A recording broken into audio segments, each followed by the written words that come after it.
ఒకవైపున పార్టీలకి దాదాపు 80 మంది ఎమ్మెల్యే అభ్యర్థుల్ని మార్చడం జరిగింది, సీట్లు ఇవ్వకపోవడం జరిగింది. జగన్మోహన్ రెడ్డి మార్చడం నియోజకవర్గాలు లేదా సీట్లు ఇవ్వకపోవడం ఏకంగా 80. తన ఓటమిలో అదొక కీలకమైన పాత్ర అయింది. కొత్తగా వెళ్ళిన చోట్ల పాత వాళ్ళకి వీళ్ళకి మధ్యన అనుసంధానం లేకపోవడం, పాత వాళ్ళు కొత్త వాళ్ళు కనుక గెలిస్తే అక్కడ వీళ్ళు సెటిల్ అయిపోతారన్న ఉద్దేశంతో వాళ్ళు వీళ్ళని వెన్నుపోటు పడవటం, లేదా ముట్టనట్టు వ్యవహరించడంతో దెబ్బతిన్నారు. ఇప్పుడు ఓటమి అన్నటువంటిది ఒక పాఠం. ఐప్యాక్ వాళ్ళు ఇచ్చిన సలహాతో అభ్యర్థులు మార్పు చేశారు. ఆ మార్పు కాస్త వికటించింది. ఇప్పుడు చాలా చోట్ల ఇప్పుడు విడుదల రజని చిలకలూరుపేట నుంచి గుంటూరు వచ్చింది.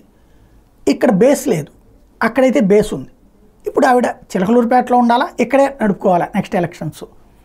అట్లాగే ఎవరైతే మాజీ మంత్రులు కానీ ఎమ్మెల్యేలు కానీ అనేక మంది నియోజకవర్గాల మార్పు ఉంది.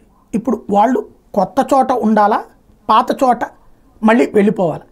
ఇది జగన్మోహన్ రెడ్డి ఎంత త్వరగా తెలిస్తే అంత బెటర్. ఫర్ ఎగ్జాంపుల్ ఎవరైతే చిట్టిబాబు పిఠాపురం, ఇప్పుడు పవన్ కళ్యాణ్ పోటీ చేసిన పిఠాపురంలో మాజీ ఎమ్మెల్యే, ఆయన్ని కాదని చెప్పి సిట్టింగ్ని కాదని చెప్పేసి అక్కడ సీట్ వచ్చేటప్పటికి వంగాగీతకి ఇచ్చారు. ఆ వంగాగీత ఓటమి పాలైంది. వంగాగీత నియోజకవర్గం మార్చారు. ఆవిడ పార్లమెంట్ సభ్యురాలైన ఆవిడని తీసుకొచ్చి ఇటు పెట్టారు. ఆవిడ నష్టపోయింది, దొరబాబు నష్టపోయారు. ఇప్పుడు ఆయన చివరికి పార్టీనే వీడుతున్నారు. ఇట్లాంటి చాలామందికి సమస్య ఉంది. జగన్మోహన్ రెడ్డి గారు ముందు తేల్చుకోవాల్సింది, పాత ఎమ్మెల్యేలు ఎమ్మెల్యేలు ఎవరినైతే సీట్లు మార్చారో వాళ్ళందరికీ పాత సీట్లే ఇస్తారా, ఇవ్వరా? ఇస్తే ఇప్పటి నుంచి వాళ్ళు ఆ నియోజకవర్గం మీద దృష్టి పెట్టుకుంటారు. లేదా కొత్త చోట్లే ఉండాలంటే పోనీ అదన్నా తేల్చి చెప్పాలి.